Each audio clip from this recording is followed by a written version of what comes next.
All right, let's talk about Pakistan. Now, when you think of Pakistan, the headlines often focus on its challenges, right? But what if the most important story isn't in the news at all, but is literally written on the map? Today, we're diving into why Pakistan's geography makes it one of the most strategically critical nations on the entire planet. So, this really gets us to the central question.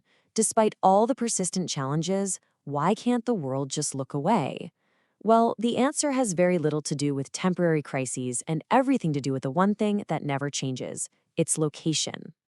Okay, first up, a nation of contrasts. We're going to look at this huge gap between the headlines you read and the geographical reality on the ground. So on one side of the coin, the headlines are dominated by severe economic challenges. And look, those are very real. But on the flip side, there's this geopolitical reality that makes Pakistan, for better or for worse, an absolutely indispensable player on the global stage. These two facts exist at the exact same time.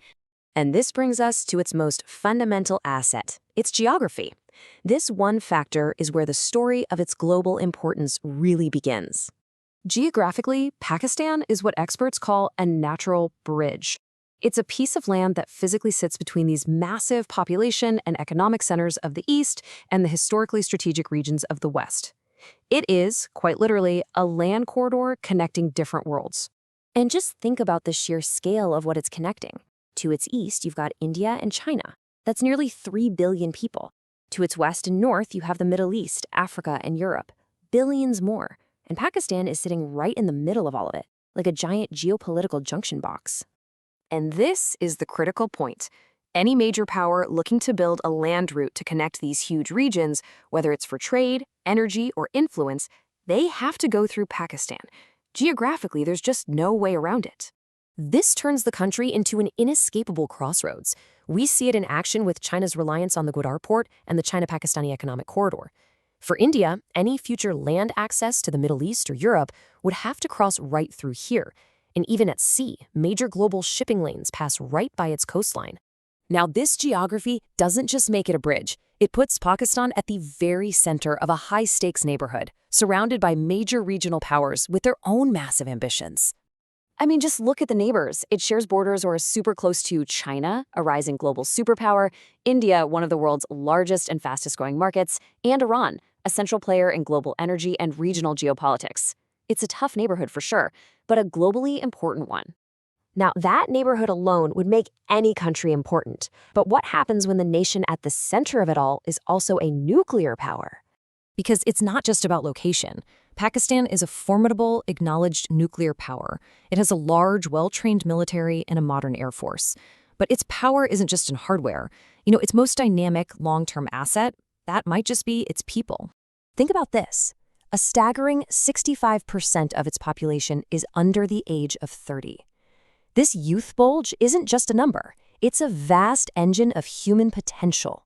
For global powers and neighbors, this represents a huge future workforce, a consumer market, and a source of strategic depth that you just can't ignore. So the key point here is that all these factors, the location, the military power, the demographics, they force Pakistan to perform this constant, delicate balancing act. It's a critical partner for Western interests, but it is just as indispensable to its neighbors like China and Iran. It simply cannot be exclusively in one camp. This brings us full circle, right back to the economic challenges we talked about at the start. And it helps explain the unique, unspoken safety net that this strategic position creates. When you really understand just how central Pakistan is to so many competing interests, you realize that no major power, not the US, not China, not Europe, is interested in seeing a complete collapse of the state. The potential fallout would be way too chaotic and damaging for everyone involved. This creates a logical feedback loop that acts as a kind of geopolitical safety net. Its critical location generates intense global interest.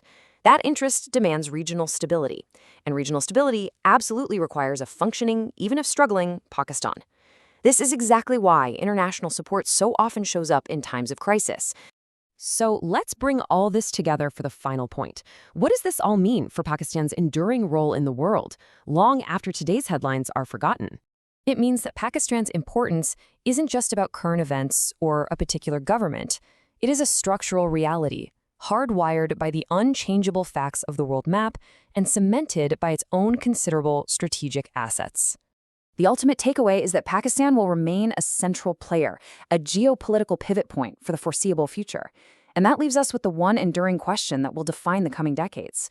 As the world continues to change around it, how will this indispensable bridge choose to connect the powers of the future?